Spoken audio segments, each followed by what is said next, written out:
याद रखना, कोई भी धर्म, कोई भी देवता, कोई भी इष्ट हमारे शास्त्रों में, जिसका जो इष्ट है, मुस्लिम भाई हैं तो उनका खुदा इष्ट है,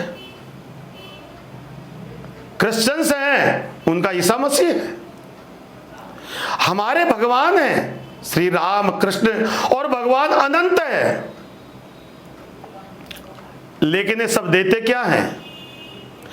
क्या कोई भी आपका धर्म सबका मूल एक है? जैसे आम का पेड़ है, उसका मूल पेड़ आम है, लेकिन एक की शाखा पूर्व में गई, एक की दक्षिण में गई, एक की उत्तर में गई, एक हर जगह चारों दिशाओं में शाखा चली गई। शाखा चारों दिशाओं में जाने के बाद भी वो एक ही जैसा फल देगी।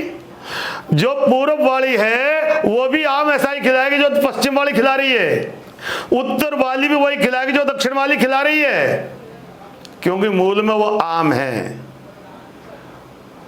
तो धर्म का मूल क्या है? जैसे शाखाओं का मूल वो वृक्ष है आम, तो क्रिश्चियंस हो,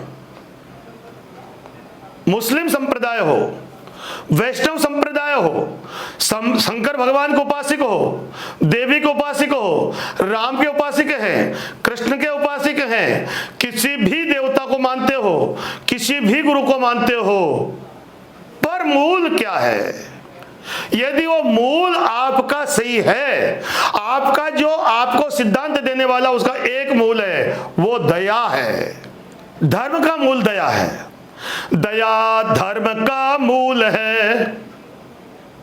आपको दया करने की प्रवृत्ति आ रही है, आप लग जाओ, वो आपका कल्याण कर देगा। दया धर्म का मूल है, पर पाप मूल अभिमान। लेकिन वहां जाने के पश्चात हम तो सीडी के साईं बाबा गए, अरे साहब हमने वीआईपी दर्शन करवाए, लोग पीछे भीड़ में पिस रहे थे, मैं नहीं, मेरी ऐसी खातिरदारी हुई, वहां भी वीआईपी बन गए। भगवान के दरबार में हम साधारण पानी बने, हमें भगवान के दरबार में भी अहंकार की वृद्धि करी, वो दर्शन नहीं हो सकते। कहीं न कहीं अपराध कर रहे हैं, हम जनमानस बने, मेरे ठाकुर में जहां रहूंगा वहां पहुंच जाएंगे। बोले भाई भगवान तक हम नहीं पहुंच सकते, तब मैं क्या करूं? मैं तो भगवान के पास नहीं जा सकता, मैं समर्थ नहीं हूं, तो कोई फर्क नहीं पड़ता। क्यों फर्क नहीं पड़ता? भगवान को आपके पास पहुंचना पड़ेगा। क्यों? बोले डॉक्टर के पास रोगी नहीं आ सकता। क्यों नहीं आ सकता? वो गंभीर है, वो रोगी रोगग्रस्त ज्यादा है, तो डॉक्टर रोगी के पास आएगा। जो भी भक्त भगवान के पास नहीं जा सके, लेकिन भगवान का जो मूल है धर्म का, दया, उसने दया नहीं छोड़ी, दया नहीं छोड़ी तो भगवान को नहीं छोड़ा, तो भगवान को नहीं छोड़ा तो वह भगवान आपको कैसे छोड़ देंगे? आपका इष्ट कहीं भी हो, 1000 किलोमीटर है, अरे भगवान तो पता नहीं कौन से लोक में है, लेकिन आप याद कर रहे हो, बस याद कर रहे हो, तो याद का उल्टा वो कर रहा है। आप याद कर रहे हो, भगवान दया कर रहे हैं, और दया तब करेंगे जब आप लोगों पर अनुग्रह करोगे। किसी से द्वेष नहीं करना, किसी से राग नहीं करना, किसी से राग करना ही द्वेष का जन्मदाता है। ये मेरा बेटा है, मैं बेटे को सुखी करूंगा, मैं बेटे को इतना धन देना चाहता हूं, तो धन कमाने के लिए दौड़ लगाएंगे, धन कमाने के लिए दौड़ लगाएंगे, तो धन कमाने में जो बाधा उत्पन्न करेगा उससे द्वेष पैदा हो जाएगा, द्वेष पैदा होगा तो क्रोध आएगा, क्रोध आएगा तो हम पाप कर्म करेंगे, क्योंकि क्रोध पाप कर्म हो।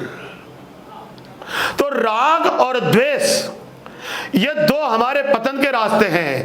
हम किसी से तो राग करते हैं या किसी से द्वेष करते हैं। राग द्वेष विमुक्ताय, राग को भी छोड़ना है, क्योंकि राग में से रे को हटा दोगे तो आग बचेगी, द्वेष में से दे को हटा दो तो विष बचेगा। या तो आग में जल जाएंगे या तो जहर खा के मर जाएंगे।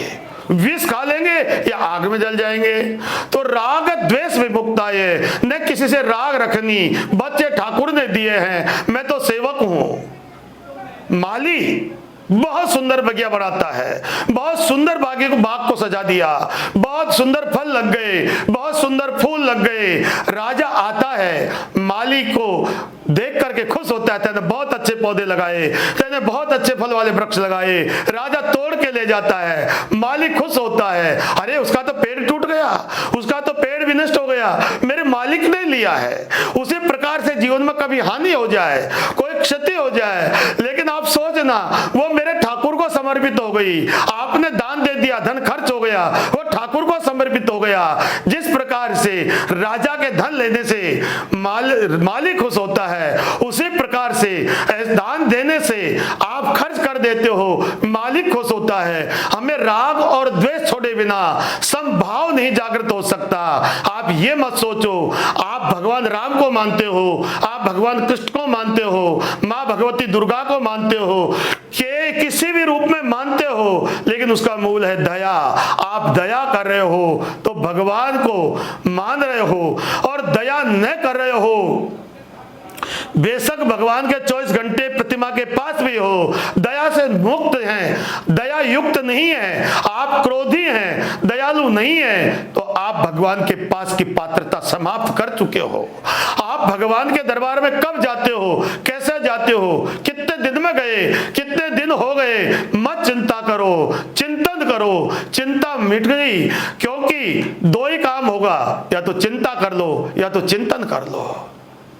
इस प्रकार से ये विचार न आने दो कौन सा भगवान श्रेष्ठ है, कौन सा भगवान नेष्ठ है, वो एक है।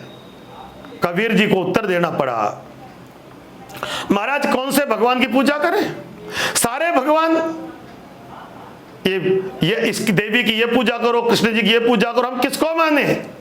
तो कबीर जी को एक दोहा लिखना पड़ा, कबीरा कुआ एक है। एक कुआ था, पर उस कुएं के ऊपर पानी लेने वाले बहुत सारे आ गए। कोई बाल्टी लेके पहुंचा, कोई मटका लेके पहुंचा, कोई चरी लेके पहुंचा, कोई लोटा लेके पहुंचा, कोई कमंडल लेके पहुंचा।